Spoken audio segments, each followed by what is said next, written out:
have a combination, and Mr. Kogan will get more specific about these things.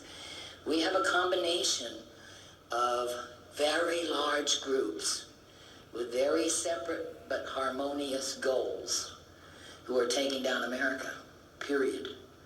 Just taking down America. One of the players is our own federal government, federalizing the country, literally federalizing the country in full-on assaults against state sovereignty, state authority, state jurisdiction. They're diminishing and demeaning and economically controlling our states. And unfortunately, too many of our state elected officials are caught between the hard spot and the rock. So much of the federal funding coming to states is necessary for the states.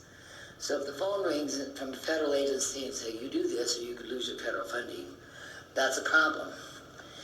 And the other thing is that the tribal gaming industry has just put billions of free money. Our taxpayer dollars fund all these tribal governments for their basic needs: housing, education, tribal courts, tribal police, health. All their basic services are paid for by the taxpayers. So the gaming money is absolutely free money. And it buys what I call the 4 L's. It buys land to take off your property taxes and diminish your county revenue, your state revenue, and market value, and the economy in general, the area. It buys lobbyists. One tribe in Alabama has 40 lobbyists in Congress every day. You know, going, my people, my people. One tribe in Alabama. It buys legal counsel, tons of it. And it buys litigation. It buys legislators.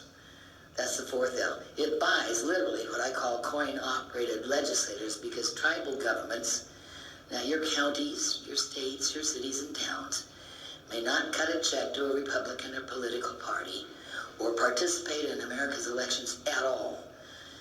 But tribal governments, as of 2000, were deemed governments for purposes of governing. But the Federal Election Commission, right before the Bush-Gore election, said, oh, but they're persons for purposes of elections. And tribal governments can write checks from their general treasuries or their gaming money or whatever to political parties and candidates and incumbents. And that money is enormous. And that money has put many, many beholding legislators in Olympia, in Boise, in Helena, in Salem, and in all the legislators of states that host Indian tribes. Those capitals are, the needle is moving from taking an oath of office to serve your state constitution, protect your people and its natural resources of the state. The needle is moving to, oh gosh, our allegiance is now to the tribal governments in our state. And they're acting and behaving and making decisions as though tribal sovereignty is somehow superior to state sovereignty. It is not. It is absolutely not. It's nowhere close. But that's what's going on, because you need to know tribal governments have no authority to make these decisions about federal Indian policy. Tribal governments are not doing this to us. And the American public needs to know it's not the tribal governments that are doing this to us. It's our senators, our congressmen, our White House, our Ninth Circus Court, it's your governors, it's your attorneys general, it's state legislators, it's county commissioners, it's mayors and towns who have received funding from tribal contributions, and then they own them. And they have the kind of clout to keep an elected official in or get him out.